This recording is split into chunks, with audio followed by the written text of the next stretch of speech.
बिल्कुल। 2 मिनट रोक के भजन करेंगे। सभी को कुछ निवेदन, सभी लोग मेरे साथ दोहराइएगा। जय राधा माधव कुंज बिहारी, जय राधा माधव कुंज बिहारी, जय राधा माधव कुंज बिहारी, जय राधा माधव कुंज बिहारी, जय गोपीनाथ गिरिवरधारी, जय गोपीनाथ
आचार्य स्तोत्र सत्र शिष्य परिचरण भक्ति वेदांत स्वामी श्री प्रभुपाद जी महाराज की जय।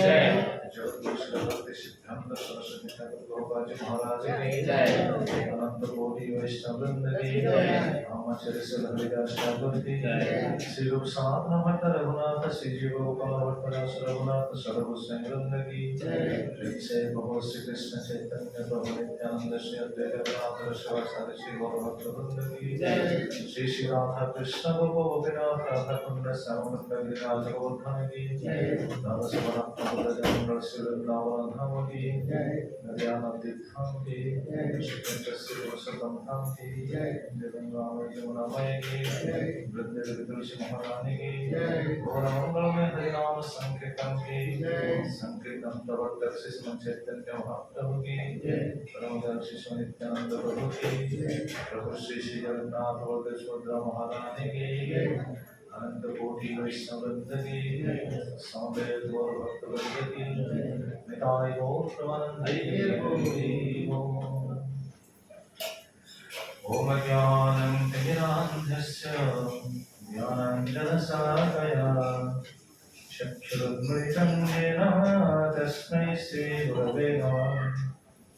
श्रीचैतन्यमनोभीष्टं स्थापितं येन भूतले स्वयं रूपः करामयं ददाति स्वपदान्तिकम्। भक्तेऽहं श्रीगुरो श्रीयुतपदकमलं श्रीगुरुं वैष्णवांश्च श्रीरूपं सक्रजातं सहगणरघुनाथान्वितं तं सजीवम् सावेतं सावधूतं परिजनसहितं कृष्णचैतन्यदेवं श्रीराधा कृष्णपादं सहगणा ललिता श्रीविशाखान्वितांश्च नमो विष्णुपदाय कृष्णप्रेष्ठाय भूतले श्रीमते भक्तिवेदांत स्वामिनिधि नामिने। नमस्ते सरस्वती देवे गौरवाणी प्रचारिणे निर्विशेष शून्यवादी पाश्चात्यदेशधारिणे। हे कृष्णा करुणा सिंधो दीनबंधो जगत्पते गोपेश गोपिकाकान्त राधाकान्त नमस्तुते। तप्तकाञ्चन गौरङ्गे राधे वृन्दावनेश्वरी वृषभानुसुते देवी प्रणमामि हरिते। कल्पतरुभ्यश्च कृपा सिन्धुभ्यैव च पतितानं पावनेभ्यो वैष्णवेभ्यो नमो नमः। नमो महावदन्याय कृष्णप्रेमप्रदायते कृष्णाय कृष्णचैतन्य नाम्ने गौरकृषे नमः। निराचलनिवासाय नित्याय परमात्मने वरभद्र सुभद्राभ्यां जगन्नाथाय ते नमः। जय श्री कृष्ण चैतन्य प्रभु नित्यानंद श्री अद्वैत गदाधर शिवासादि गौर भक्तवृंद। हरे कृष्ण कृष्ण कृष्ण हरे हरे हरे राम राम राम हरे हरे। ओम नमो भगवते वासुदेवाय। ओम नमो भगवते वासुदेवाय। ओम नमो भगवते वासुदेवाय।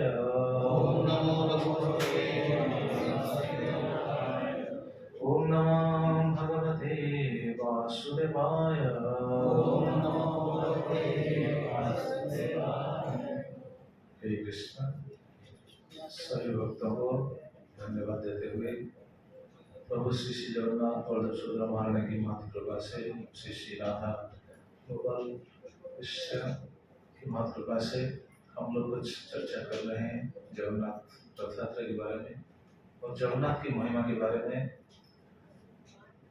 हम जो चर्चा कर रहे थे कि जगन्नाथ की रथ यात्रा जो हो रहा है कि जगन्नाथ की रथ यात्रा का क्या क्या नाम है। कितने नाम से हम जगन्नाथ की रथ यात्रा को सुनते आ रहे हैं, शायद किसी को पता नहीं होगा, लेकिन हम जो चर्चा कर रहे हैं चर्चा के माध्यम से तो पता हो गया होगा कि पहला नाम है घोष यात्रा, दूसरा नाम है आरव यात्रा, तीसरा नाम है जन्म वेदी यात्रा, चौथा नाम है गुंडीचा यात्रा, पांचवा नाम है दशावतार यात्रा, छठवां नाम है नवदिनात्मक यात्रा और सातवां नाम है पतित पावन यात्रा। तो ये 6 यात्रा के लिए तो हम जो था सिद्धांत ये तो सब सुन चुके हैं। पतित पावन यात्रा के बारे में हम सुन रहे थे, कल कथा विश्राम दिया गया था। तो पतित पावन भगवान के मंदिर का जो ध्वज है वो ध्वज का नाम ही है पतित पावन। तो ध्वज का नाम क्यों पतित पावन है? क्योंकि ब्रह्मा जी ने खुद वो ध्वज को नाम दिया था पतित पावन। जो भी दूर से भी अगर भगवान के मंदिर के ऊपर जो ध्वज है, जैसे रथ के ऊपर ध्वज भी है, ध्वज पर अगर दूर से भी कोई देखकर दंडवत प्रणाम करता है और बोलता है हे प्रभु मुझे आप शरण में लीजिए, तो भगवान ने उनके भगवान सभी पापों को नष्ट कर देते हैं, धो देते हैं और उनको मुक्त कर देते हैं। तो देखिए भगवान का मंदिर के ऊपर जो ध्वज है वो ध्वज का अगर इतना महिमा है तो जरा सोचिए भगवान का कितना महिमा होगा। जरा सोचिए भगवान के पास अगर कोई जाएगा, भगवान के पास जाकर भगवान से निवेदन करेगा या फिर भगवान को बिल्कुल क्या बोलते हैं जो नौछावर कर देगा, अपने आप को नौछावर कर देगा, शरणागत हो जाएगा, अब बन जाएगा, तो सोचिए क्या होने वाला है। इसलिए श्रीमद् भागवतम में ऐसा पता चलता है जब विदुर जी महाभारत युद्ध के समय विदुर जी महाभारत युद्ध में भाग नहीं लिए थे। 2 व्यक्ति महाभारत युद्ध में नहीं थे। कौन कौन? एक है विदुर, दूसरा है दूसरा कौन है? महाभारत युद्ध में वो नहीं थे। एक है विदुर, युद्ध करने वाला नहीं थे, वो तो भाग नहीं था ना।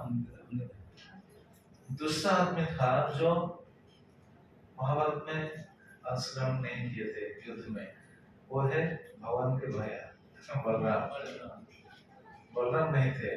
भगवान श्री कृष्ण थे लेकिन वो भी युद्ध कर नहीं थे, वो तो रथ के सारथी बनकर रथ चला रहे थे। तो विदुर जब तीर्थ यात्रा पर निकले गए हैं उधर उस समय, तो जहां जहां वो मंदिर को देखते हैं, मंदिर के ऊपर अगर उनको दिखाई देता है नील चक्र, और नील चक्र के ऊपर अगर पतित पावन ध्वज दिखते हैं तो उसी समय वो दंडवत प्रणाम करते हैं। हरे कृष्ण। उसी समय वो उनको पता चल जाता था कि ये मंदिर कौन सा मंदिर है, ये विष्णु मंदिर है। तो ये परंपरा ब्रह्मा जी शुरू किए हैं। जितने भी विष्णु मंदिर है, आप देखिए विष्णु मंदिर के ऊपर नीलचक्र है और नीलचक्र के ऊपर पतित पावन ध्वज है। ये ब्रह्मा जी से शुरू हुआ था। तो विदुर जी जितने भी मंदिर दर्शन उस समय कर रहे थे वो सोच रहे थे हाँ ये विष्णु मंदिर है, इसलिए वहां पर वो दंडवत प्रणाम कर रहे थे। तो ये ध्वज का नाम है पतित पावन ध्वज।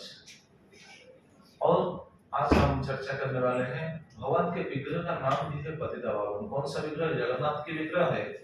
आप जब सिंहद्वार के सामने होते हुए मंदिर को प्रवेश करेंगे, वो स्थान को बोलते हैं, उड़िया में बोलते हैं गुमुट, हिंदी में क्या पता नहीं, गुमुट बोलते हैं। जो पहला सिंहद्वार से क्रॉस होते हुए जो पहला दरवाजा है ना, दरवाजे के अंदर जब जाते हैं तो सिंहद्वार उड़िया बोलते हैं, सिंहद्वार का गुमुट। तो गुमुट के अंदर जब आप जाएंगे तो राइट साइड आप देखेंगे दीवार पे जगन्नाथ जी का विग्रह है, दीवार पे विग्रह है, देखे हैं ना। वो विग्रह का नाम है पतित पावन विग्रह, पतित पावन। लेकिन दिखने के लिए तो बस जगन्नाथ ही है, जगन्नाथ जैसे नहीं, जगन्नाथ ही है, लेकिन उनका नाम पतित पावन क्यों है? मालूम है किसको? किसी को मालूम है पतित पावन क्यों है? तो भगवान की एक कृपा है, सारी जगतवासी को जितने भी पतित जीव है, क्योंकि जगन्नाथ मंदिर में आज भी एक परंपरा है जो नॉन हिंदू है उन्हें अलाउ नहीं है। आप शायद आपको पता होगा जो हिंदू लोग हैं वो ही जाएंगे, जो हिंदू नहीं है वो नहीं जा सकेंगे। तो जरा सोचिए, हिंदू अगर नहीं जा सकेंगे तो हिंदू लोग सॉरी हिंदू हिंदू के बिना जो दूसरे लोग नहीं जा पाएंगे, तो हिंदू के बिना दूसरे जो लोग हैं वो क्या भगवान के संतान नहीं है क्या? वो तो भगवान के संतान नहीं है, ये भी तो भगवान के संतान है ना। भगवान खुद भगवद गीता में ये बात तो बताए ना कि सभी जीव मेरे संतान है। पिता अहम अस्य जगतो माता धाता पितामह। पिता अहम अस्य जगतो, इस जगत का मैं पिता हूँ। जगत का पिता हूँ मतलब सारी जीवों का मैं पिता हूँ। सभी जीव मेरे संतान है। बहुत सारे श्लोक में बता रहे हैं भगवान। अहम बीज पिता सर्वजोनिषु कौन्तेय अमृतः संभवन्ति च तास ब्रह्म महज्योनि अहम बीज पिता। हे कौन्तेय, जितने भी जीव है सभी जीव जन का मैं ही बीज प्रदान कर पिता हूँ। और एक श्लोक में भी बताए हैं अहम सर्वस्य प्रभवो मत सर्वं प्रवर्तते। मैं सबका प्रवर्तनकारी हूँ, मुझसे सब कुछ सृष्टि हुए हैं। और एक श्लोक में बताए हैं मयि मनुष्य जीवलोके जीवभूत सनातन। जीव सारे जीव जितने भी जीव है वो मेरे अंश है। तो कहने का तात्पर्य ये है अगर सारे जीव सभी जीव भगवान के अंश है तो भगवान को दर्शन करने के लिए तो जाना भी ये तो अधिकार होना चाहिए ना।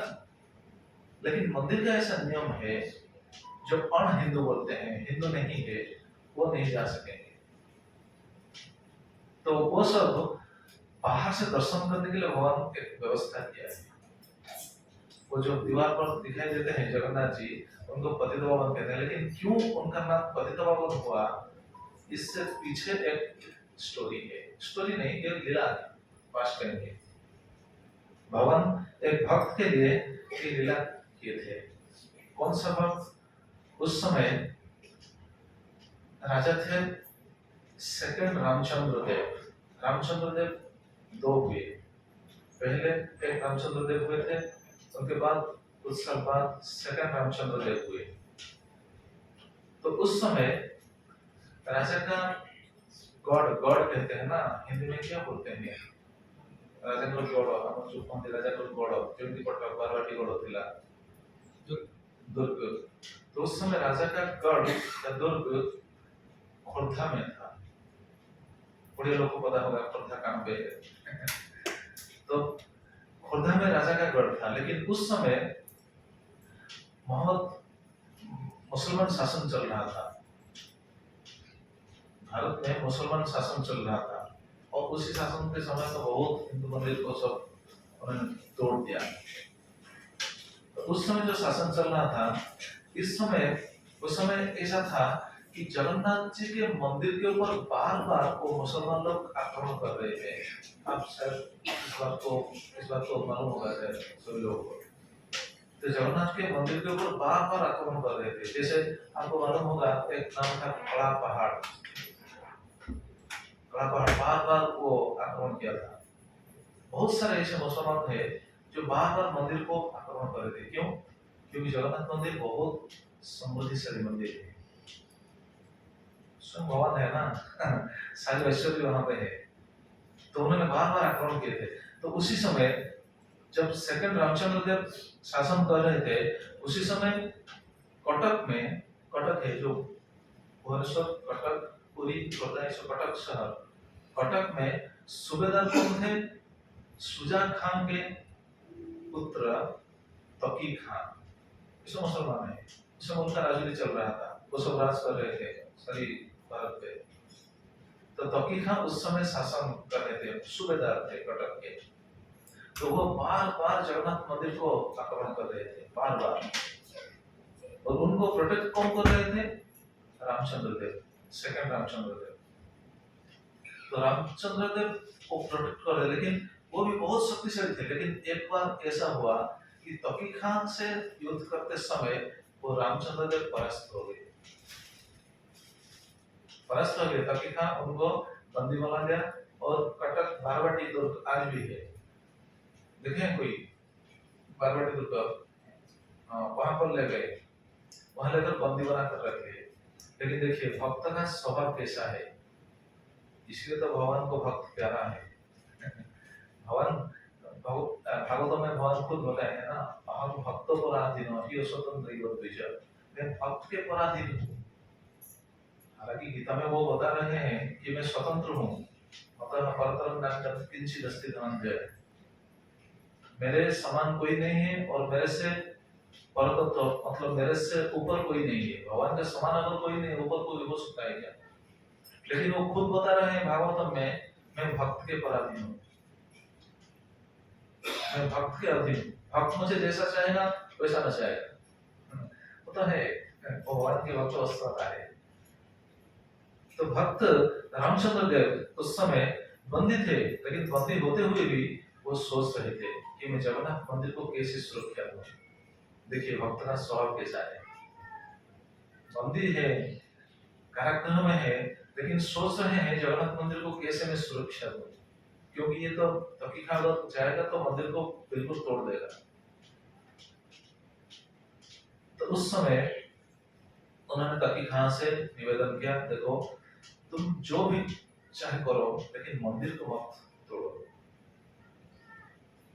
तो तकीखा एक प्रस्ताव दिया, बोला ठीक है मैं मंदिर नहीं तोड़ूंगा, लेकिन मेरा एक शर्त है, और ये शर्त आपको मंजूर है तो मैं मंदिर नहीं तोड़ूंगा।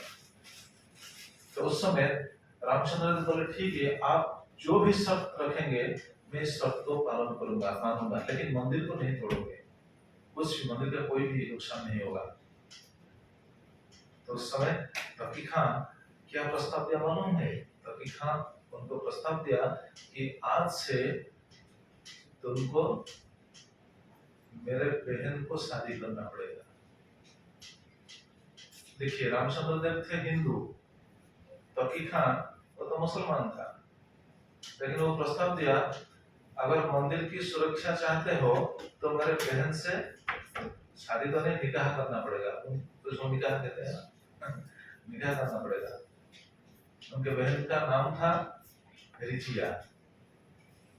रिजिया से मालूम है प्रभु जी? रिजिया, रिजिया से शादी करना होगा। सिर्फ शादी नहीं, सिर्फ निकाह नहीं, तुमको हिंदू धर्म को छोड़ना पड़ेगा, छोड़ना होगा, और मुसलमान धर्म स्वीकार करना पड़ेगा। मुसलमान धर्म स्वीकार करना पड़ेगा, कलमा पढ़ना होगा, सब कुछ मुसलमान का जो भी सब रिचुअल से वो सब फॉलो करना पड़ेगा।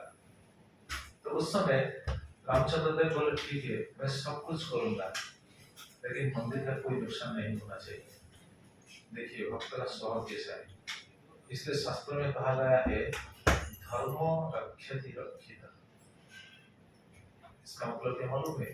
जो धर्म की रक्षा करते हैं धर्म उनकी रक्षा करता है।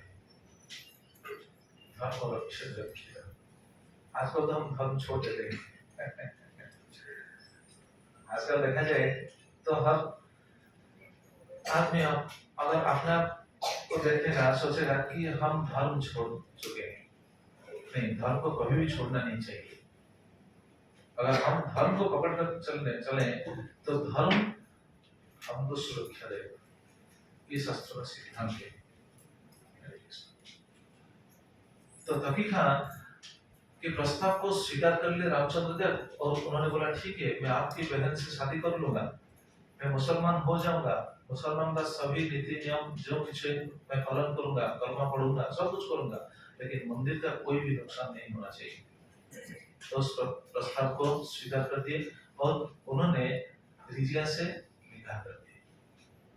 निकाह कर दिए, वो कन्वर्ट हो गए। आजकल देखिए कन्वर्ट करने के लिए तो यहाँ पर कितना भी हो रहा होगा, आपको तो मालूम होगा। वो तो सब कन्वर्ट करने के लिए तो वो खुले हुए हैं, है कि नहीं प्रभु जी? हाँ जी, वो तो खुले हुए हैं सब कन्वर्ट करने के लिए, मुसलमान करने के लिए। तो उस समय ऐसा हुआ था। तो रामचंद्र देव हिंदू होते हुए भी वो मुसलमान बन गए। क्यों? क्योंकि जगन्नाथ जी को सुरक्षा देने के लिए। अच्छा जरा सोचिए, जगन्नाथ जी को हम सुरक्षा दे पाएंगे? हाँ जी, हम सुरक्षा दे पाएंगे? अरे हम तो उनके सुरक्षा कवच के अंदर ही है। अगर वो चाहेंगे तो हमको सुरक्षा देंगे, हम उनको क्या सुरक्षा देंगे? उस दिन रथ यात्रा के दिन हम चर्चा कर रहे थे ना, भगवान के शरण अगर कोई चला जाता है तो उनको निर्भय होना, मतलब बिल्कुल वो निर्भय हो जाता है। लेकिन भगवान को सुरक्षा देने के लिए वो कैसे सोच रहे थे, जरा सोचिए। रामचंद्र रामचंद्र देव, उनका नाम था रामचंद्र देव, लेकिन उनका कन्वर्टेड नाम क्या हुआ मालूम है? हाफिज कादर याचक उनका नाम हो गया। जो रामचंद्र देव थे उनका नाम हो गया हाफिज कादर याचक, वो मुसलमान हो गए। तो उसके बाद क्या हुआ, ये बहुत बड़ी सीरियस मैटर है। जब वो मुसलमान बन गए, फिर बाद में जब मंदिर को गए दर्शन करने के लिए, उनको मना कर दिया गया, नहीं अब तुम मंदिर में नहीं प्रवेश कर सकते हो। क्यों? क्योंकि तुम तो धर्म परिवर्तन कर दिए, तुम तो मुसलमान हो गए हो। मंदिर में हिंदू के अलावा दूसरा कोई आदमी को प्रवेश नहीं। वो राजा थे, गजपति महाराजा थे, रथ के ऊपर छेराबारा कर रहे थे उस समय। गजपति महाराज, आज भी ऐसे कहावत है, गजपति महाराज को जगन्नाथ की चलंती प्रतिमा बोलते हैं। आज भी ऐसा कहावत है, क्योंकि गजपति महाराज स्वयं भगवान के खुद भक्त है। लेकिन उस समय गजपति महाराज रामचंद्र देव को भी वारण किया गया, नहीं नहीं नहीं, तुम मंदिर को अंदर नहीं जा सकोगे। क्यों? क्योंकि तुम धर्म छोड़ दिए। तो वो सिंहद्वार के बाहर खड़े होकर फुट फुट कर रोने लगे। अरे आज मैं जगन्नाथ जी के लिए इतना बड़ा नौछावर कर दिया, मैंने सब कुछ त्याग दिया, धर्म को तो छोड़ दिया, लेकिन आज मैं जगन्नाथ जी को दर्शन करने के लिए भी मुझे चांस नहीं दे रहे लोग। वो उनका सिस्टम ऐसा नियम थे, लोग को दोस्त भी नहीं दे सकते हैं उस समय, क्योंकि उनका नियम ऐसा है। तो रोते हुए चले गए। किधर गए? अपने गढ़ पे, खोरठा, जहाँ उनका गढ़ था वहां पर गए। लेकिन देखिए, उनका गढ़ पहुंचते ही उनको पता चला कि उनके पत्नी भी नहीं है।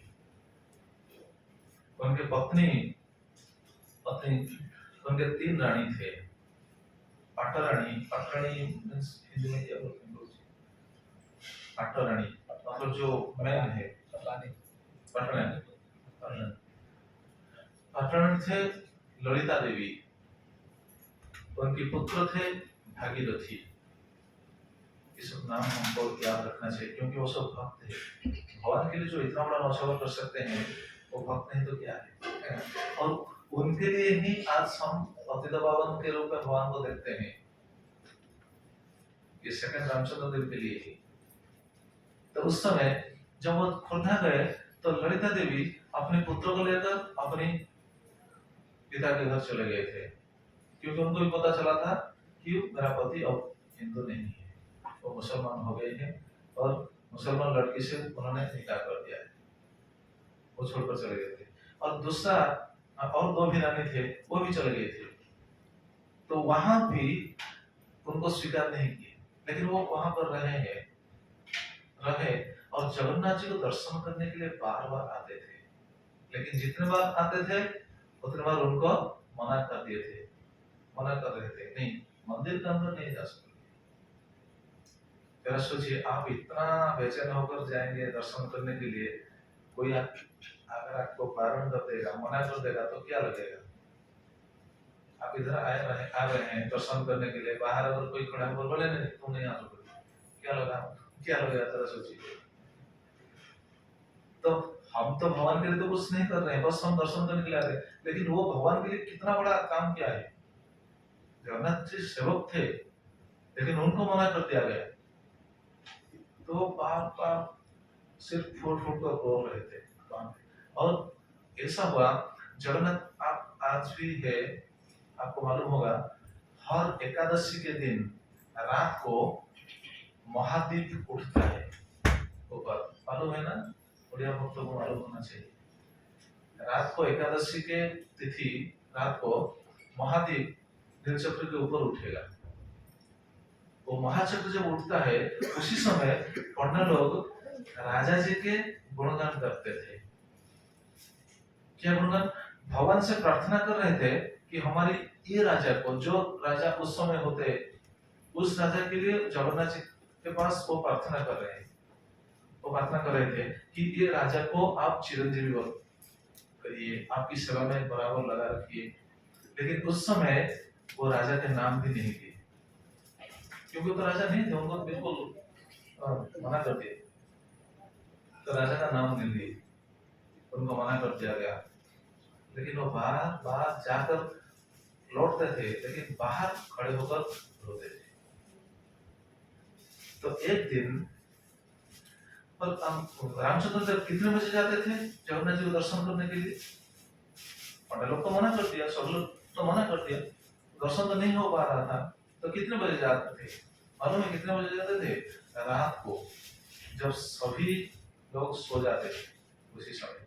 अच्छा, रात को जाने जब सभी लोग जागते थे उसी समय तो प्रवेश अधिकार नहीं था। रात को जब सो गए थे उस समय तो मंदिर का दरवाजा तो बंद है, फिर जाते थे दर्शन करने के लिए। क्योंकि जगन्नाथ के पास उनका मन ऐसा था, जगन्नाथ के प्रति उनका ऐसा लगाव था कि जगन्नाथ को दर्शन न करते हुए वो चैन से नहीं, क्या बोलते, बेचैन हो जाते थे। तो रात को जाते थे। लेकिन लीला ऐसा है,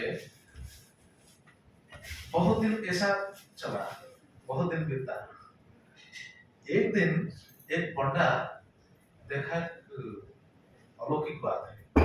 क्या अलौकिक बात? वो देखा, वो जो गुम्मट, हम बोलते हैं गुम्मट, जो सिंहद्वार के अंदर जाने के लिए जो रास्ता है, पहला जो दरवाजा के अंदर जाते हैं, गुम्मट में वो देखा जगन्नाथ जी को स्वयं देते हुए जो सब फूल वगैरह जो सब देते हैं, ठाकुर जी को स्वयं देने के लिए फूल वगैरह सब कुछ देते हैं, वो फूल आकर वो गुम्मट के द्वार पर बहुत इधर उधर होकर सब गिरा हुआ है।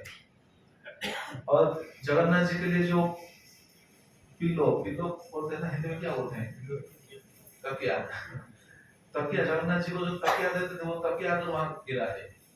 कभी कभी साल आकर वहां गिरा है। और लोग कहता है ये तो हम तो जगन्नाथ जी को स्वयं देते हैं अंदर, यहाँ कैसे गिरा है? तो ये रोज चला, कितने दिन तक चला।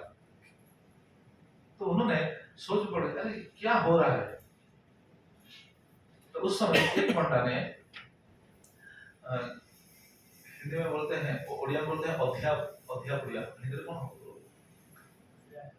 जो अध्यापड़ती ओडिया लोग जानते समझते, अध्यापड़ती कौन तार अर्थ हिंदी में कौन हो कहजिबो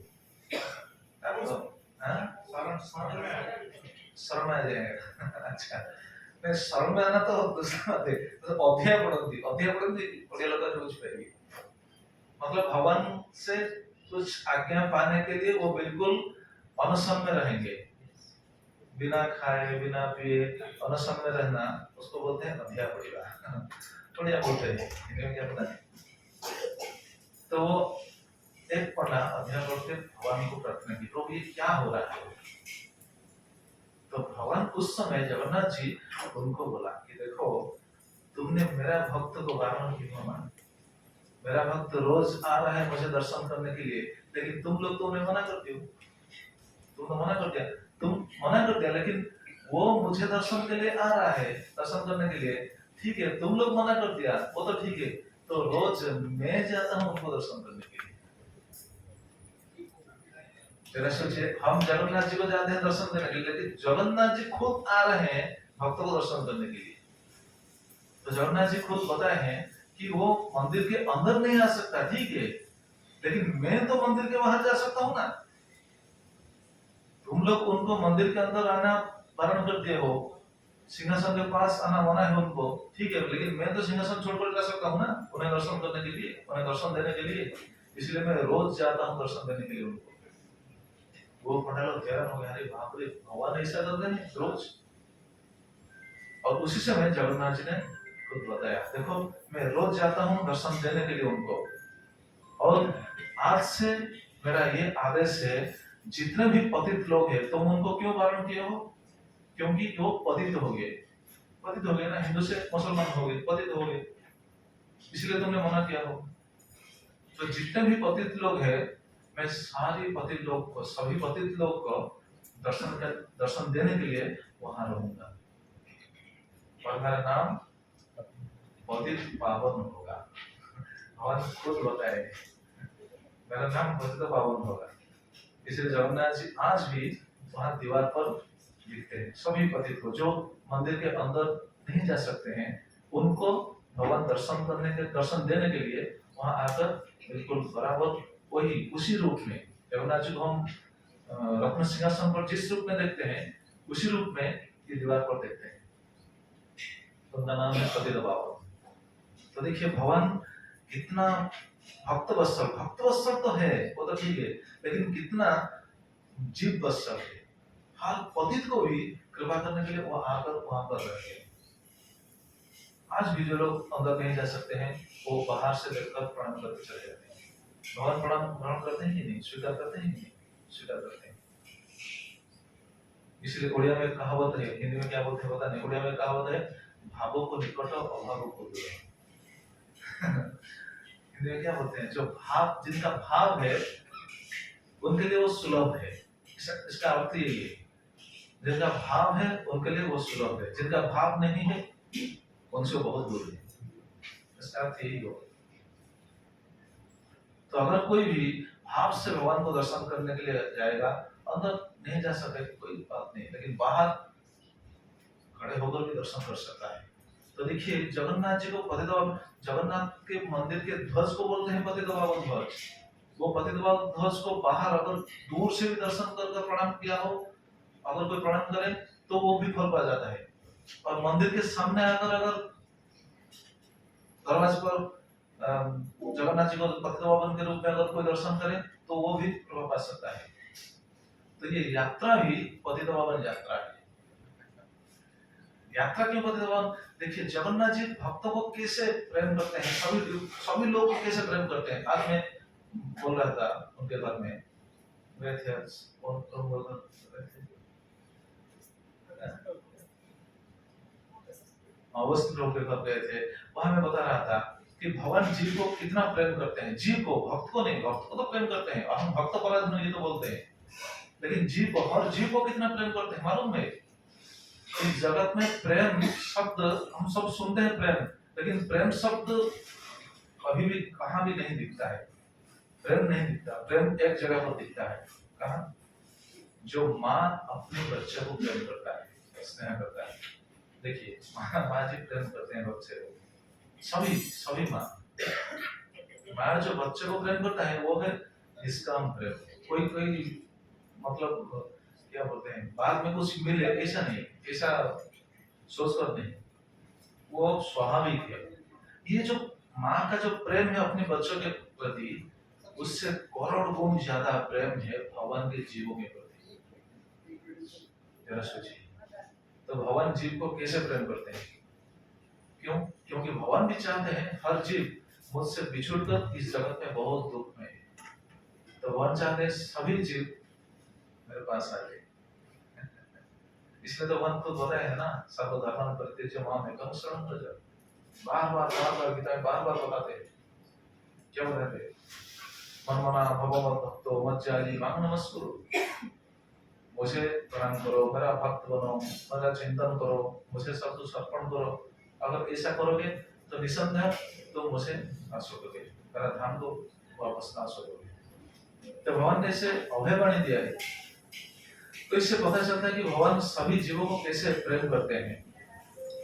तो ये प्रेम दिखाने के लिए, पतितपावन नाम को सार्थक करने के लिए, पतित जनों को उद्धार करने के लिए ये 9 दिन बाहर आते हैं, सभी लोग देख सकेंगे। देखिए भगवान की कितने महिमा है। ये पतितपावन लीला, जगन्नाथ की जो रथ यात्रा है इसको तो हम बोलते हैं पतितपावन यात्रा, लेकिन ये जो पतितपावन लीला कब से शुरू हुआ? शुरू से ही है। जैसे भगवान का नाम पतितपावन है भगवान, लेकिन देखिए किन किन को पावन किए हैं। सभी अवतारों में भगवान ने पावन किए हैं। जैसे मत्स्य अवतार, वहां बोले ना दशावतार में पहला अवतार मत्स्य अवतार। मत्स्य अवतार में किनको पावन किए हैं? मत्स्य अवतार में वेद को पावन किए। वेद पावन है, लेकिन उनको लेकर एक रूप चला जा रहा था, तो वेद को उद्धार करके वेद को पावन किए। और कूर्म अवतार में किनको पावन किए? कूर्म अवतार में मंदराचल को पावन किए। मंदराचल पर्वत, कूर्म के ऊपर जो पर्वत को रखकर जो समुद्र मंथन हो रहा था, तो मंदराचल को पावन किए अपने पीठ के ऊपर धारण करके। देखिए कितना भगवान की कितना दया है। पृथ्वी देवी को पावन किए हैं। भगवान वराह अवतार में पृथ्वी देवी को उत्तोलन किए ना, समुद्र से, रसातल से, जो रसातल नहीं, कारण सागर से उठा कर लाए। तो पृथ्वी देवी को पावन किए हैं। नरसिंह अवतार में किनको पावन किए हैं? नहीं, प्रहलाद तो पावन ही थे। प्रहलाद तो भक्त है ना। नरसिंह अवतार में किनको पावन किए? हिरण्यकशिपु को। देखिए, नरसिंह अवतार का बहुत महत्व है। आज भी हम नरसिंह देव को प्रणाम करते हैं, नरसिंह देव को दर्शन करते हैं, लेकिन हिरण्यकशिपु के साथ देखिए, जहाँ भी है नरसिंह देव, नरसिंह देव को हम अकेला नहीं देखेंगे, नरसिंह देव को देखेंगे हिरण्यकशिपु को अपने गोद में लेते हुए, है कि नहीं? अब आज भी जो नरसिंह प्रणाम बोलते हैं, हिरण्यकशिपु के नाम लेते हैं कि नहीं? तो हिरण्यकशिपु को पावन किए नरसिंह अवतार में। और वामन अवतार में बलि महाराज को पावन किए। हम तो शुरू से बोल रहे थे, पहला दिन बोल रहे थे ना, कैसे पावन किए। आज भी घूम रहे हैं, लेकिन आज को तो घूमना नहीं पड़ता है। क्यों? क्योंकि लक्ष्मी देवी ने एक ही जगह रक्षाबंधन कर एक प्रार्थना किया कि आप एक जगह पर खड़े रहिए। शायद उसी दिन से रक्षाबंधन शुरू हुआ होगा। लक्ष्मी देवी की रक्षाबंधन शुरू किए हैं शायद उस दिन से, जो भी हो। तो वामन अवतार में बलि महाराज को पावन किए। उनके बाद परशुराम अवतार, परशुराम अवतार में क्षत्रियों को पावन किए। इस बार क्षत्रियों को निधन करके क्षत्रियों को पावन किए, क्योंकि भगवान के हाथ जो निधन होता है उनका कल्याण हो जाता है। इसलिए भगवान का एक नाम है हतार गतिदायक। मालूम है ये नाम का महिमा क्या है? हतार गतिदायक। अगर भगवान के हाथ में कोई मरता है तो वो उन्नत गति पा जाता है। हम एक ना एक दिन मरेंगे कि नहीं? हम सब लोग मरेंगे या नहीं? रहेंगे। मरना तो सुनिश्चित है ना। जैसे बलि महाराज, सॉरी बाली सुग्रीव है ना, बाली किनके हाथ मरा था? राम जी के हाथ मरे थे।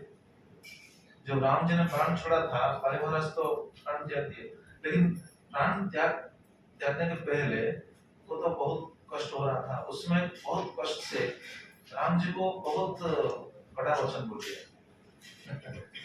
राम जी फिर उनके पास आए, बोले देखो बलि महाराज, बाली, अगर तुम चाहते हो तो मैं तुमको क्या बोलते हैं, बचा लूंगा, मैं जीवन दे दूंगा, तुम नहीं मरोगे।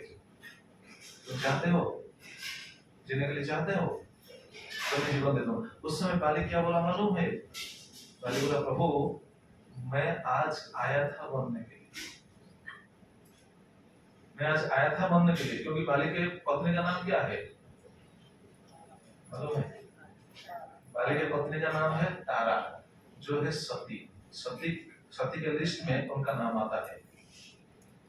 तारा देवी को पता था कि आज भगवान सुग्रीव को सहायता करेंगे और आए हैं। नहीं तो सुग्रीव इतना जोर से क्यों चिल्ला रहा है, आइए आइए मेरे साथ युद्ध कीजिए, वो चिल्ला रहा था ना बता। तो तारा ने बाली को मना किया, नहीं स्वामी जी आप आज मत जाइए, क्योंकि उनके पास भगवान का शक्ति है, आज भगवान उनको खुद आकर हेल्प करेंगे, आप मत जाइए। तो ये सोचते हुए बाली आया कि आज ही जाना चाहिए। क्यों? आज मरूंगा तो भगवान के हाथ मरूंगा। इसीलिए बाली ने भगवान से निवेदन किया, प्रभु मैं जानता था कि आज आपके हाथ में मैं मरूंगा, और आप आज मुझे बोल रहे हैं कि मैं जी कर रहूं इस जगत में, नहीं करूं। दूसरा भी था जो भगवान के हाथ में मरकर अपने आप को बहुत सौभाग्यशाली समझता था। मालूम है कौन है? जटायु तो भगवान का मरा नहीं था।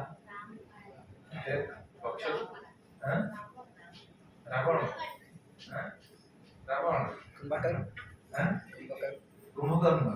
अच्छा नहीं, ठीक है मैं बता देता हूँ कौन। रावण नहीं, आपको पता होगा एक मारीच नाम का एक रावण का अनुचर। मारीच के पास रावण एक दिन गया, जाकर उन्हें बोला, प्रणाम किया। रावण जब प्रणाम किया, मारी सोच में पड़ गया, अरे ये तो बहुत बड़ा आदमी है, आकर मुझे प्रणाम कर रहा है, मेरे साथ आकर मेरे पास आकर इतना नम्र हो रहा है, मतलब कुछ ना कुछ है, विपद है जरूर। तो उसी समय रावण ने उनको भेजा कि जाओ तुम जाकर दंडकारण्य में जाकर जहाँ राम लक्ष्मण सीता है वहां जाकर क्या हो, हेमोहरिणी, क्या बोलते हैं, गोल्डन डियर, गोल्डन डियर, हेमोहरिणी होकर वहां पर विचरण करो। तो उस समय मारीच ने मना किया, रावण को मना किया, बोला आपको मालूम है कहाँ मुझे भेज रहे हैं, वो कौन मालूम है, वो खुद राम है, राम कौन मालूम है।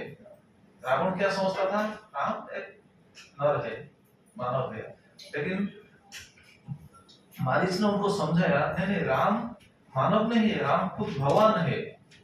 क्यों, क्योंकि राम के बारे में मारीच को पता पहले से था।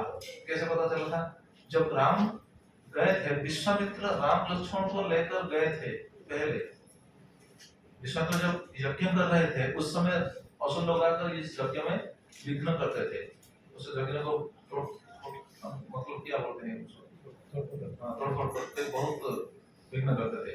उस समय विश्वामित्र आकर दशरथ से निवेदन किए थे कि मुझे आपके लड़का राम और लक्ष्मण दीजिए ये यज्ञों को सुरक्षा देने के लिए। तो उस समय राम लक्ष्मण गए थे विश्वामित्र के यज्ञ को सुरक्षा देने के लिए।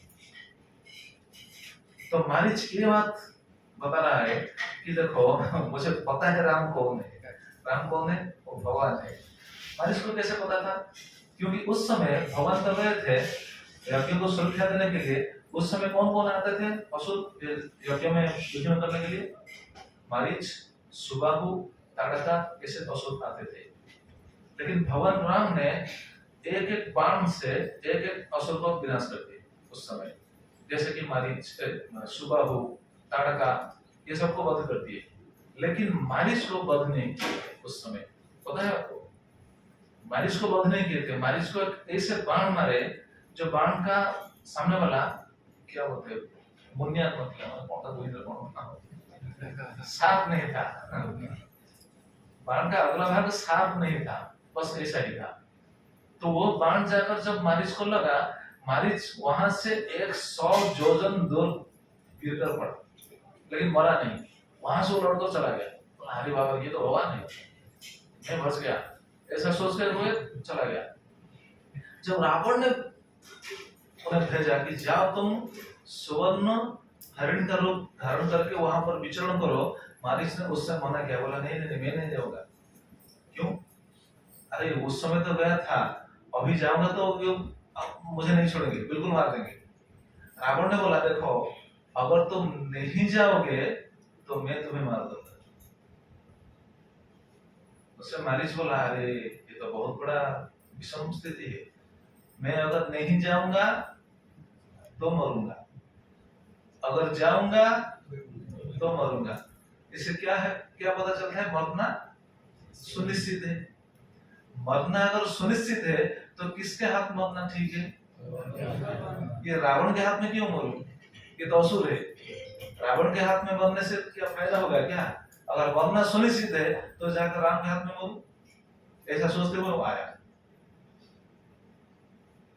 और राम के हाथ में वो मर के और स्वधाम को चला गया। इससे ये कहने का तात्पर्य यही था कि राम के बारे में उन्हें पता था, और कहने का ये भी तात्पर्य था कि भगवान के हाथ अगर कोई मृत्यु पाता है, मृत्युदंड मिलता है, निहत होता है, तो हतार गति दायक, भगवान किसको मारते हैं तो उनको अच्छी गति मिलता है। तो इस बार में हम बता रहे थे परशुराम के अवतार में भगवान किनको पावन किए, क्षत्रिय लोग को पावन किए। क्षत्रियों बहुत 21 बार क्षत्रियों को निधन करके उनको पावन किए। और परशुराम के बाद राम अवतार, राम अवतार में ये जो पतित पावन लीला थोड़ा थोड़ा शुरू हुआ, अल्प मात्रा में शुरू हुआ। जैसे राम अवतार में गए, जंगल को गए, अहल्या को उद्धार किए कि नहीं। अगर राम अवतार नहीं हुआ होता तो क्या होता, अहल्या आज तक पत्थर बन के वहां पर पड़े रहे होते, है कि नहीं। राम गए, उनको उद्धार किए तो पावन किए कि नहीं। जैसे निषाद सबर है, गुहक सबर है, ये सबको पावन किए कि नहीं? तो राम अवतार में ये जो पतित पावन लीला थोड़ा थोड़ा विस्तार हुआ, जैसे भल्लुक, जाम्बवान, ये सब पावन हुए। जैसे बानर है, बहुत सारा बानर है, वो सब पावन हुए, उनको पावन किए राम जी। और कृष्ण के अवतार में ये पावन लीला थोड़ा और विस्तार हुआ। राम जी जितने असुर को निधन किए थे, कृष्ण तो बहुत असुर को निधन किए थे, बहुत भक्तों को भी कृष्ण ने पावन किया। और कृष्ण के बाद जब जगन्नाथ जी के रूप में आए, ये पावन लीला विस्तार हो गया, बिल्कुल विस्तार हो गया। क्यों क्यों विस्तार हो गया? मालूम है? जगन्नाथ की अवतार जब आए, जगन्नाथ के अवतार कब आए ये भी हम सुनेंगे बाद में। जगन्नाथ कौन है? जो कृष्ण है वही जगन्नाथ है, कृष्ण ही जगन्नाथ है। इसलिए हमारा वैष्णव आचार्य जी वासुदेव घोष बोलते हैं, जय गौर श्री कृष्ण श्री जगन्नाथ। जय गौर, जय गौर जो गौरांग महाप्रभु है वही कृष्ण ही, वही जगन्नाथ है। कृष्ण कैसे जगन्नाथ बने, कृष्ण क्यों जगन्नाथ है, इसके बारे में भी हम चर्चा करेंगे। तो जगन्नाथ के रूप में भगवान की जो पावन लीला, पतित पावन लीला और विस्तार हो गया। कैसे विस्तार हुआ? क्योंकि जगन्नाथ के रूप में भगवान जब आए हैं, दर्शन देकर पवित्र किए, पावन किए। देखिए दूसरा अवतार जो हम सुन रहे थे, जितने अवतार सुन रहे हैं, वो सब अवतार में स्पर्श करके, ठीक है नहीं? मत्स्य अवतार हो या वामन अवतार हो, जो भी अवतार हो, स्पर्श करके पावन किए हैं। लेकिन जगन्नाथ के रूप में स्पर्श सब कर सकते हैं क्या? जगन्नाथ जी तो रथ के ऊपर रहते हैं, मंदिर पे रत्न सिंहासन के ऊपर रहते हैं, लेकिन दर्शन देते हुए सभी को पावन करते हैं। और ये जो पावन का पतित पावन का जो लीला है, ये विस्तार हो गया जगन्नाथ के रूप में। क्यों? क्योंकि मंदिर को सभी लोग तो नहीं जा सकते हैं, दीवार पर रहते हुए तो पावन करते हैं, लेकिन ये जो 9 दिन है, जगन्नाथ खुद बाहर आ जाते हैं सभी को दर्शन देने के लिए। अगर कोई सोचेगा ठीक है सभी लोग दर्शन कर सकते हैं, लेकिन जो नहीं जा सकता उनको वो पावन हो पाएगा? आप यहाँ पर है, यहाँ तो रथयात्रा हो रहा है, ठीक है, अगर जिस जगह पर रथयात्रा नहीं हो रहा है वो तो नहीं दर्शन कर पाएंगे, तो वो कैसे पावन होंगे? लेकिन आजकल वो भी हो सकता है। कैसे कैसे हो सकता है? आजकल डायरेक्ट हम लाइव में देख सकते हैं ना। समय था जगन्नाथ जी की रथयात्रा को हम देख नहीं सकते थे, लेकिन आजकल तो डायरेक्ट अपने घर में बैठकर भी देख सकते हैं। लेकिन उसके लिए एक चीज होना जरूरी है, वो क्या है? भाव होना जरूरी है। अगर आपको टीवी में हो या फिर मोबाइल में हो, जो भी हो, लाइव अगर देखते हुए अगर आपका भाव आ गया तो जगन्नाथ आपको स्वीकार कर देंगे। ये तो भगवान की महिमा है। क्योंकि मैंने पहले बताया था ना, वो भाव को निकट है, अभाव जिनका भाव नहीं है उनसे बहुत दूर है। अगर भाव है तो भगवान तो सभी जगह पर है ना। भगवान कहाँ? भगवान सिर्फ पुरी में ही क्या? नहीं, पुरी में तो है, लेकिन भगवान सभी जगह में है। भगवान सभी जगह पर है, ये कब से पता चला? कोई बता पाएगा?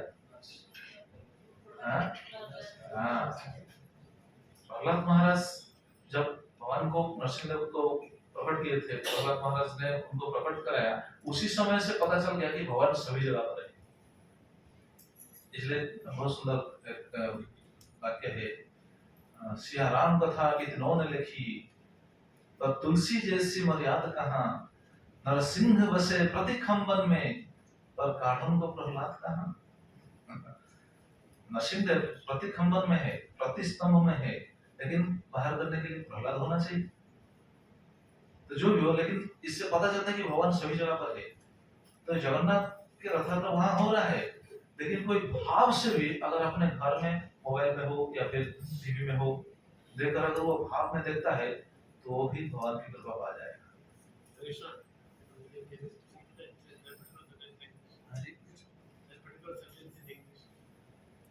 You want to in English? अच्छा कौन कौन सा अभी बोला है ना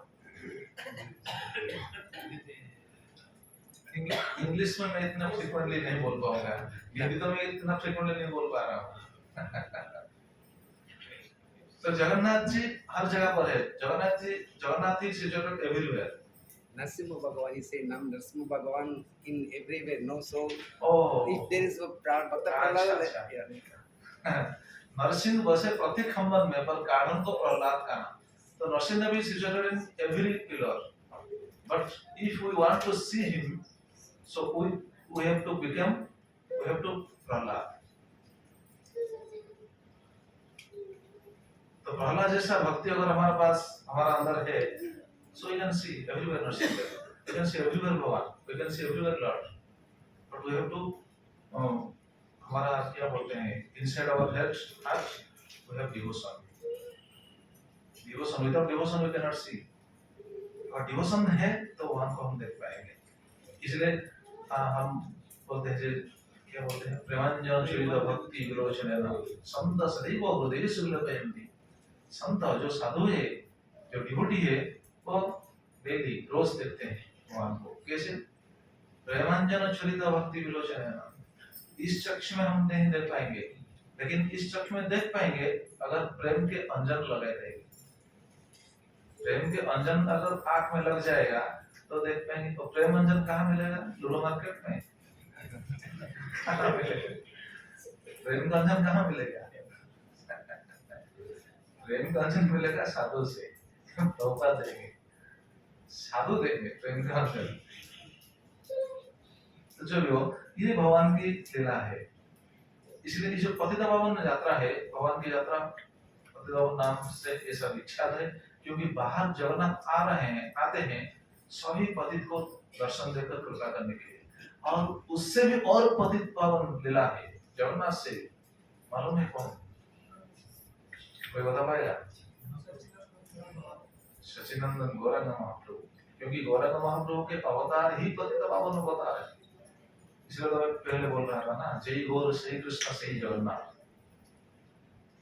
तो भगवान स्वयं श्री कृष्ण ही चैतन्य महाप्रभु के रूप में आए हैं सभी पतित को उद्धार करने के लिए, पावन करने के लिए। पतित को पावन मतलब पवित्र करने के लिए। सभी पतित लोग कैसे पावन हो जाएंगे सभी? अगर कोई भगवान के नाम को रटेगा, नाम को जपेगा, नाम कीर्तन करेगा, अगर उनके जिह्वा पर नाम आएगा तो वो जरूर पतित होते हुए भी वो पावन हो जाएगा। हरे कृष्णा कृष्णा कृष्णा हरे हरे, हरे राम राम राम हरे हरे।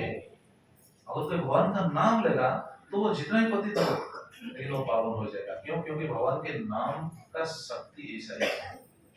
लेकिन ये दुर्दैव है, आजकल लोग नाम नहीं करते। ये जुहा से कितना बात बोलते हैं पता नहीं। लेकिन नाम करने के लिए अगर कोई किसको भी पता है नाम करो, नाम हाँ ठीक है, हाँ ठीक है बोलेंगे, लेकिन नाम नहीं करेंगे। हाँ ठीक है बोलिए हरे कृष्ण के, हाँ ठीक है, अरे हरे कृष्ण बोलिए, हाँ ठीक है, लेकिन नाम नहीं, हरे कृष्ण नहीं कहेंगे। इसीलिए आपको मालूम होगा पृथ्वी में कितना आश्चर्य है। How many wonders in this world? You know? Huh? 7 या 8? हाँ 8 नहीं 7 7 वंडर्स है। लेकिन ये जो 7 वंडर्स है सब आश्चर्य बोलते हैं। हम पढ़ाई में वो सब पढ़ रहे थे, 7 आश्चर्य चीज है, लेकिन ये तो पृथ्वी में है। शास्त्रों में से पता चलता है और 2 आश्चर्य है, 8वां आश्चर्य है। 8वां आश्चर्य क्या है?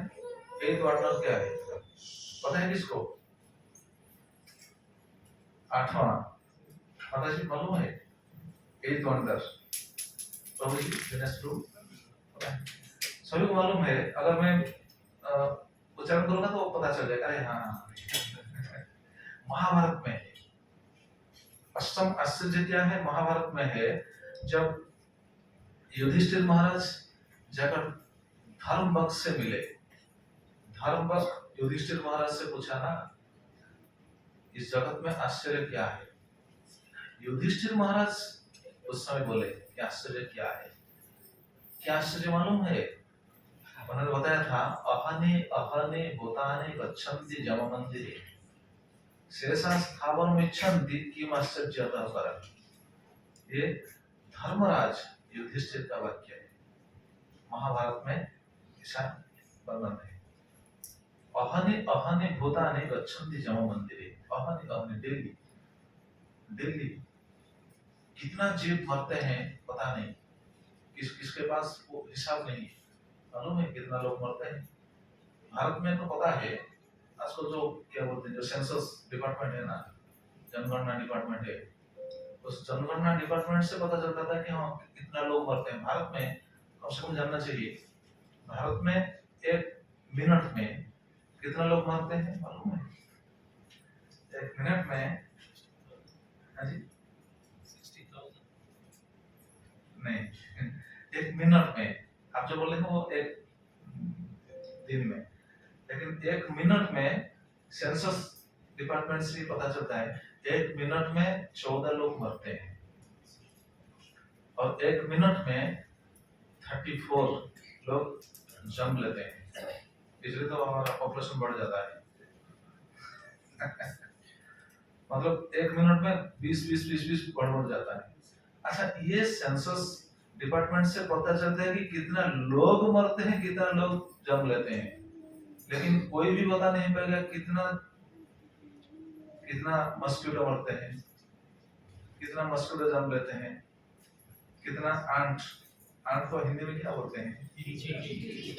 चींटी, कितना चींटी जन्म लेते हैं, कितना चींटी मरते हैं, किसको पता है क्या? कोई गिनती कर पाएगा नहीं। तो युधिष्ठिर महाराज बता रहे हैं, वो भारत का हिसाब है, यहाँ तो पता नहीं यहाँ कितना होगा, मुझे मालूम नहीं, आपको मालूम होगा। तो युधिष्ठिर महाराज बता रहे हैं, अहनि अहनि भूतानि गच्छन्ति जम मंदिरे, अहनि डेली बहुत जीव मरते हैं और जम के मंदिर जाते हैं। शेषा स्थावर इच्छन्ति, लेकिन जो यहाँ पर रह जाते हैं, मतलब जो यहाँ पर जिंदा है, वो क्या सोच रहे हैं कि मैं नहीं मरूंगा। ये है आश्चर्य। युधिष्ठिर महाराज बता रहे हैं ये आश्चर्य है, जो यहाँ जिंदा है वो सोच रहे हैं मैं कभी भी नहीं मरूंगा। हम मरेंगे कि नहीं?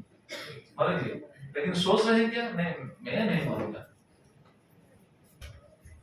ये बात आप स्वीकार कर सकते हैं, लेकिन ये सही है।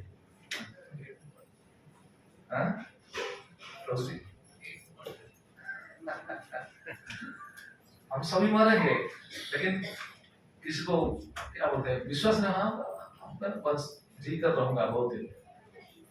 तो ये आश्चर्य है, ये है 8th वंडर, 9th वंडर है, 9वां आश्चर्य। 9वां आश्चर्य क्या है? माता जी को पता होगा शायद, गोपाल माता जी पता है, मैं तो भुवनेश्वर में मंसूर बताया था। 9th वंडर भी है। 9th वंडर क्या है? ये नारद पुराण में है, नारद मुनि बोल रहे हैं। मैं इसके बारे में बता रहा था, पतित पावन लीला, लेकिन ये सब वंडर बोल रहा हूँ इसलिए क्योंकि यहाँ ये सब रिलेटेड है। 9th वंडर, भवन आकर नाम दे दिए ना, जो भी नाम रटेगा तो वो पार हो जाएगा।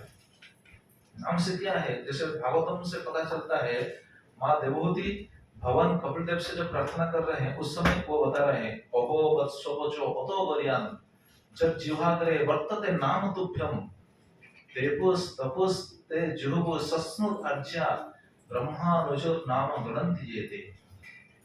3rd कंठों में भगवान को प्रार्थना करते हुए माँ देवहूति ने ये बात बताई।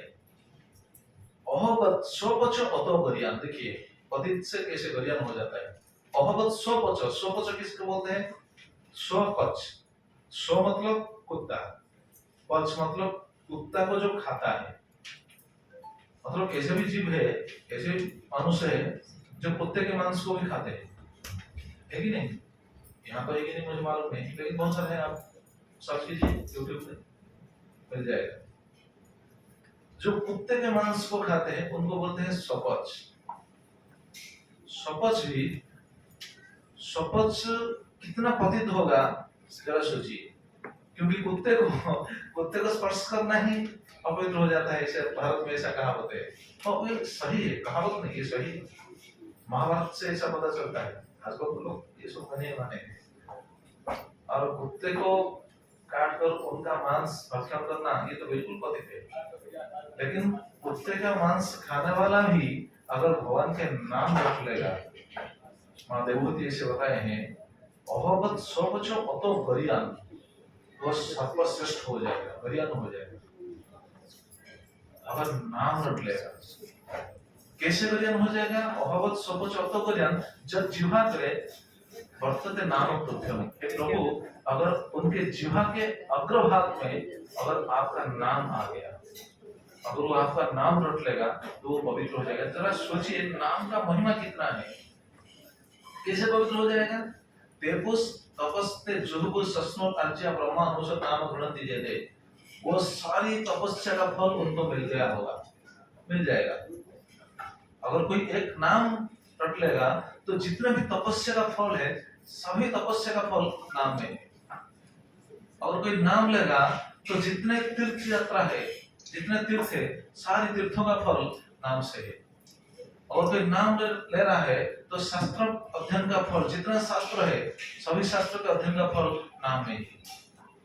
जितना भी पुण्य काम है जगत में, जितना पुण्य काम है, हम तो सब पुण्य काम नहीं कर पाएंगे, लेकिन अगर हम नाम रटेंगे तो सारे पुण्य का फल हमको मिल जाएगा। तो देखिए ये नाम कौन लेकर रहे हैं? चैत्र महाप्रभु रहे हैं। कि नाम पहले से भी था, लेकिन नाम का इतना प्रचार नहीं हुआ था। चैत्र महाप्रभु के बाद ये नाम प्रचार हुआ, इसलिए चैत्र महाप्रभु को बोलते हैं पतित पावन अवतार। तो पतित पावन अवतार के रूप में भगवान स्वयं चैत्र महाप्रभु आकर इस जगत को नाम रूपी उपहार दिया। अगर नाम को कोई रट लेगा, जप लेगा, चैंटिंग करेगा तो वो अपने आप पवित्र हो जाएगा।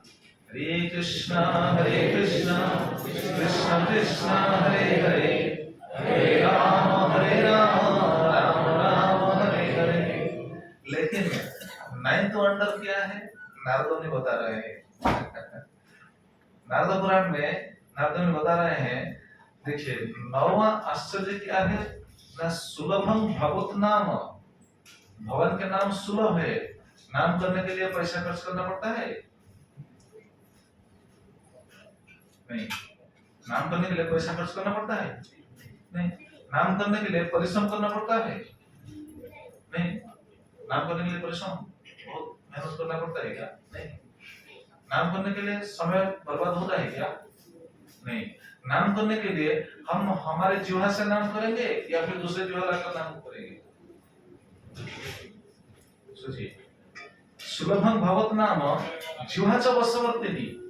जिह्वा, हमारा जिह्वा हमारे बस में ही है ना। हम कितने बात बोलते हैं, रोज कितने बात बोलते हैं, जितनी बात बोलते हैं हमारे जिह्वा से ही बोलते हैं। लेकिन नाम करने के लिए अगर हमको कोई बताएगा कि हम बोलते हैं कि नहीं मेरे पास समय नहीं, मेरे पास समय नहीं, दूसरा बात बोलने के लिए बहुत सारा समय है। तो देखिए जिह्वाचा वशवर्तिनी, जिह्वा अपने बस में है। तथापि नरकम जानती किम आश्चर्य अतः परम। नारद ने बता रहे हैं नाम ना लेकर लोग फिर भी नरक हो जाते हैं, इससे आश्चर्य और क्या हो सकता है? जरा सोचिए, अगर कोई नाम लेगा तो उद्धार पा जाएगा, पतित होते हुए वो पवित्र हो जाएगा, लेकिन फिर भी लोग नाम नहीं करते हैं। तो ये पतित पावन लीला है भगवान के। तो इसे भगवान का ये जो यात्रा चल रहा है, ये 7 नाम है। इससे हमको पता चलता है कि भगवान कितना भक्त वत्सल है, भगवान कितना जीव वत्सल है, भगवान कितना जीव को कितना चाहते हैं। हम भगवान को नहीं चाहते हैं, लेकिन भगवान हमें चाहते हैं। देखिए संतान पिता माता को नहीं चाहते हैं, लेकिन पिता माता संतान को चाहते हैं। ये सही कि नहीं? तो भगवान तो पिता ही है ना, पिता अहमस्य जगत माता धाता पिता माता। तो वो चाहते हैं संतान को, वो चाहते हैं सभी लोग मेरे पास आइए, सभी लोग मेरे पास आए, मेरे साथ जुड़े, मेरे भक्त बने, वो चाहते हैं। इसलिए वो पतित पावन बनकर वो बाहर आते हैं। ठीक है, सभी लोग कम से कम मुझे दर्शन करें, इसलिए भगवान बाहर आते हैं। तो हमारा काम क्या है? हम तो 7 दिन दर्शन करेंगे और उनके बाद जगन्नाथ मंदिर पे आ जाएंगे। उनके बाद क्या करेंगे? हम तो सब रोज तो दर्शन करना चाहिए, लेकिन रोज हम भगवान का नाम लेना चाहिए। इसलिए सभी से निवेदन है, सभी जितने भी यहाँ लोग डिवोटीज है, सभी से निवेदन है, सभी लोग कम से कम भगवान के नाम जप कीजिएगा। नाम जप करने से भगवान का बहुत कृपा हम प्राप्त करेंगे। ये शास्त्रों का सिद्धांत है। तो ऐसे भगवान की लीला है। तो आज तो समय हो गया ना, और हो गया, ठीक है। तो अभी सभी भक्त से निवेदन है, थोड़ा जल्दी आने से और बहुत बात सुन सकेंगे। कल से हम सुनेंगे धाम की महिमा, श्रीक्षेत्र महिमा। जो श्रीक्षेत्र को जाएंगे, जो जाते हैं, उनका फल क्या है, ये क्यों हम चर्चा करेंगे, ये भी कल आपको पता चलेगा। हम सभी लोग पूरी गए हैं, श्रीक्षेत्र धाम गए हैं, लेकिन श्रीक्षेत्र को जाने से क्या फल मिलता है मालूम है किसको? कोई बता पाएगा? जरा उठाइए हाथ। श्रीक्षेत्र को जाने से क्या फल है? हमारा घर है ना, हम तो उड़ीसा में जो जिधर आए हैं उड़िया लोग, कम से कम उनको तो पता होना चाहिए ना। अगर कोई श्रीक्षेत्र को जाएगा तो क्या फल है? श्रीक्षेत्र को अगर कोई स्मरण करेगा क्या फल है? बहुत फल है। हम बोलते हैं श्रीक्षेत्र, हम बोलते हैं पुरी। उनका नाम पुरी क्यों है? पुरी तो हम बनाते हैं ना, पुरी खाते हैं। पुरी बनाते हैं कि नहीं? पुरी खाते हैं, लेकिन श्रीक्षेत्र का नाम भी पुरी है, पुरी है। पुरी क्यों है? पूर्ण है। अच्छा, वो तो ठीक है, लेकिन उनका दूसरा भी कारण है, हम ये भी सुनेंगे। श्रीक्षेत्र का नाम कितना है मालूम है?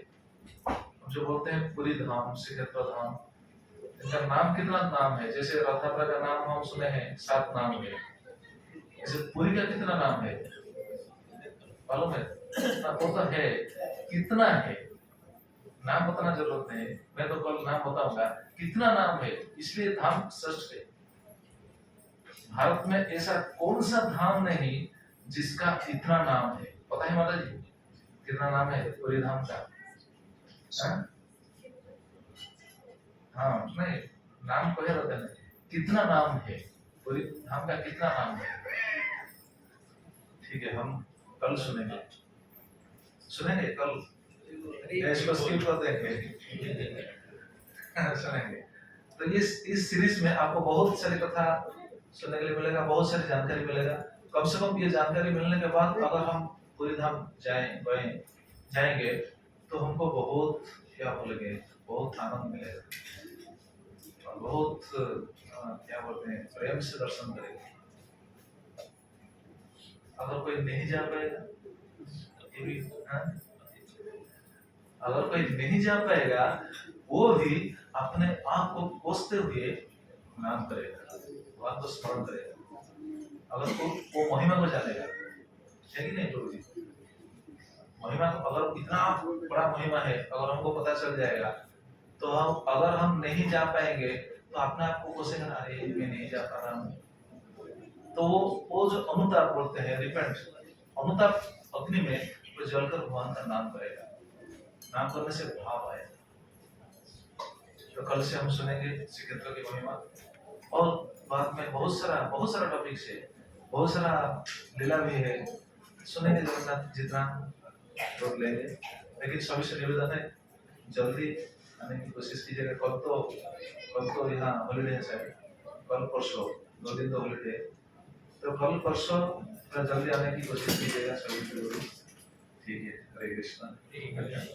जय जगन्नाथ स्वामी की जय। प्रभु श्री जगन्नाथ बलदेव सुभद्रा महारानी की जय। श्रील प्रभुपाद जी महाराज की जय। जय पतित पावन श्री गुरुदेव की जय। अनंत कोटि वैष्णव वृंद की जय। समेत स्वतः भक्त वृंद की जय। समेत गौर भक्त वृंद की जय। हिताय और प्रेमानंदे।